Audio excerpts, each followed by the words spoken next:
सभी प्रिय साथियों को उपदेश राणा की तरफ से जय श्री राम, वंदे मातरम, भारत माता की जय, जय हिंदू राष्ट्र। देखिए, वक्फ समझिए, वक्फ क्या है, क्योंकि मुझे बहुत सारे प्रश्न आए कि भैया इसके बारे में बताइए, थोड़ा डिस्क्राइब कीजिए। वक्फ का अर्थ होता है अल्लाह के नाम पर दान की हुई संपत्ति। वक्फ बोर्ड होता है जो ऐसी संपत्ति का रख रखाव करता है। मैं एक चीज आपको बताना चाहूंगा, वक्फ बोर्ड आया कब, कैसे आया, क्या जरूरत हुई, क्या आवश्यकता हुई। देखिए, जब देश के बंटवारे की बात चल रही थी तो वोटिंग हुआ एक अलग देश के लिए, पाकिस्तान के लिए। 90% मुस्लिमों ने वोटिंग किया कि हाँ पाकिस्तान चाहिए, पाकिस्तान बनना चाहिए, 90%। लेकिन गए कितने? 30%।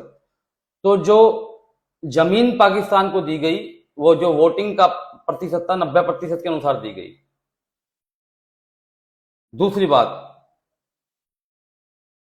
जो 30% गए उनके नाम पर ऐसे कितनी संपत्ति थी जो आज तक वक्फ बोर्ड उसको क्लेम करता है। जो 30% यहां से चले गए, जिसके लिए सब कुछ भारत सरकार ने दिया उस समय, तो क्या उन 30% लोगों के पास इतनी संपत्ति थी? क्या उनके पास 9 लाख एकड़ जमीन थी? आप खुद सोचिए। आए दिन आप देख रहे होंगे, 2022 का एक मामला बता रहा हूं मैं। तमिलनाडु का वक्फ बोर्ड है, उसने थिरुचेंदुरई नामक गांव है, उस पर पूरा कब्जा वक्फ बोर्ड का बता दिया। उस पूरे गांव को ही बता दिया कि ये वक्फ बोर्ड का है। आप बारीकी समझिए। बेंगलोर का ईदगाह, सूरत नगर निगम, ये सारी वो जगह हैं जिन पर वक्फ बोर्ड कभी भी दावा करता है। एक अन्य बात, हमारे कॉन्स्टिट्यूशन में, हमारे संविधान में वक्फ नामक कोई शब्द नहीं है, इस नाम का शब्द ही नहीं है, लेकिन फिर भी वक्फ बोर्ड बना और काम कर रहा है। और वक्फ में काम करने वालों को, मस्जिद में काम करने वालों को, मौलानाओं को, या वक्फ बोर्ड में इतने सदस्य हैं, इनको सैलरी आपके और हमारे टैक्स से जाती है।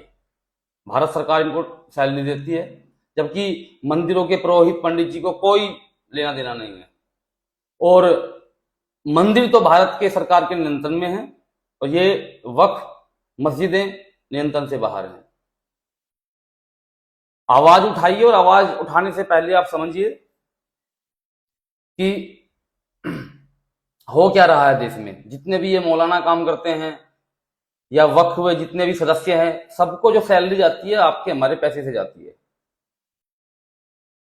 90% लोगों ने मांग की पाकिस्तान की, 30% गए, उनको वहां रहने की, जाने की पूरी व्यवस्था करके दी।